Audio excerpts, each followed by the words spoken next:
Hello, I'm Frank Buckholz. I'm the North Langley Community Director for the Greater Langley Chamber of Commerce. The Chamber this year is doing a series of election videos with candidates for Langley City and Langley Township Council.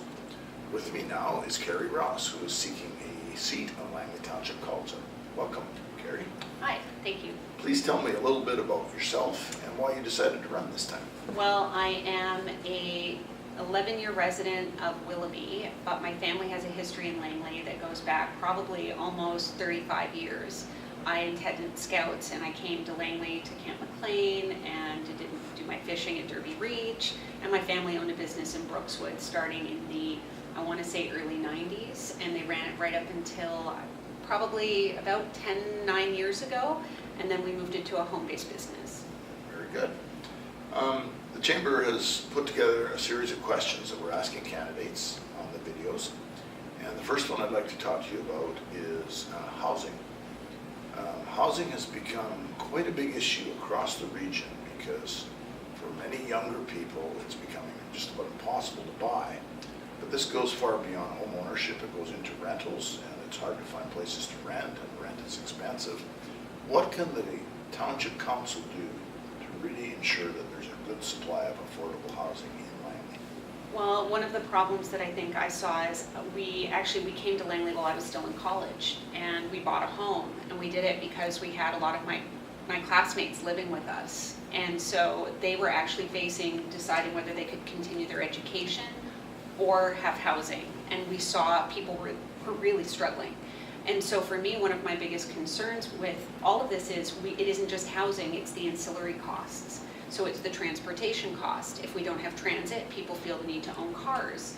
If you can't afford delivery work and the car is just marginally cheaper, you know, that's a choice people are having to make, and people are risking housing security, food security, everything is going up, and that puts our housing security at risk. So for me, it's looking at things like using our tax dollars wisely so people can budget and not have tax increases. It's having affordable transit and available transit that lets people who are shift workers and people that rely on it, like our fire, our police, our ambulance. It's almost impossible for them to use transit, yet they're a huge base of our ridership here. You know, they want to be, is what they've told me when I talk to them, but it doesn't work.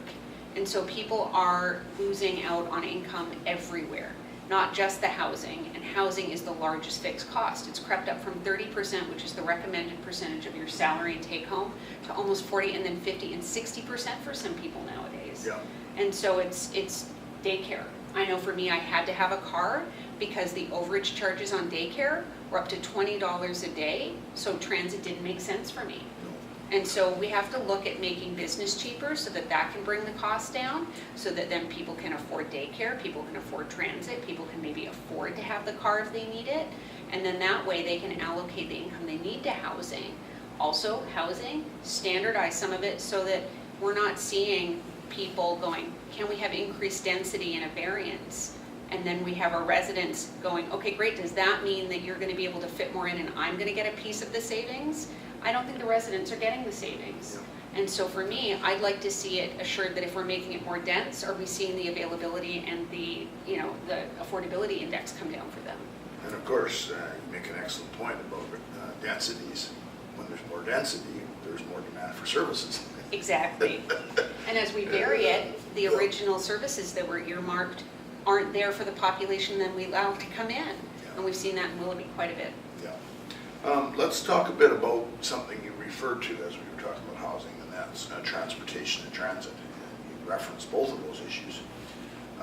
Transit service in Langley is substandard when compared to most of the region. Yeah.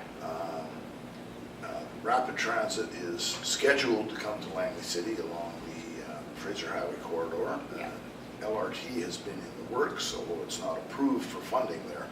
It's become an election issue in Surrey, whether it should be SkyTrain or LRT. Yeah. What are your thoughts about that, and will that help to deal with some of the transit issues in Langley? I think that if we had like rail, yes, I believe that it would help us. Do I think it should be ground-based or SkyTrain? I don't think that Langley with a rural road infrastructure is set up to mitigate the interruption at street level.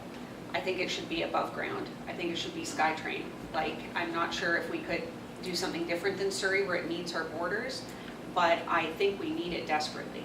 because last election in 2014, and again this year, I took all options from Jack Bell carpool, rideshare, I went and did transit, we even jogged, we did a marathon to work. And what we saw talking to people when we were on transit was that people have lost job opportunities because of the lack of availability of transit in the major areas, and mainly the Fraser corridor, which would get serviced by any kind of light rail, preferably above ground.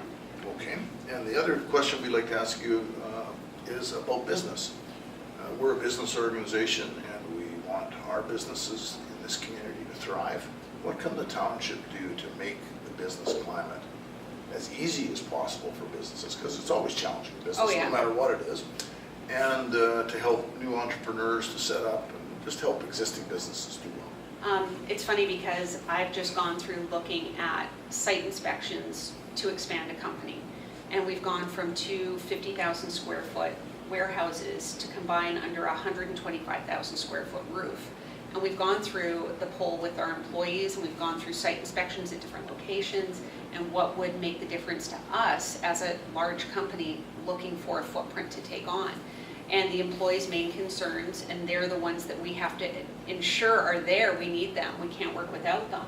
And what they all cite is affordability, transit, can I get there? And is it worthwhile commuter time, compared to where they all live and work? So for me, if we want good business here, we need consistency. We need to know that if there's a plan in place and light rail is coming and we want to grow and we want to monopolize on that, we need to make sure that whatever we're hearing and we're doing today is what we're hearing and seeing at our 5 and 10 year gate mark plans down the road. And so I think it's really important that we build an environment where any community plans, any infrastructure plans, any transit plans, any tax plans or increases are all bundled and they are held to at all costs. We don't change our mind year to year, we don't change our mind council to council. We make sure that we have something in place for continuity at all costs. Very good. Well, thank you very much for coming and talking to us, Kerri. Thank you. Yeah.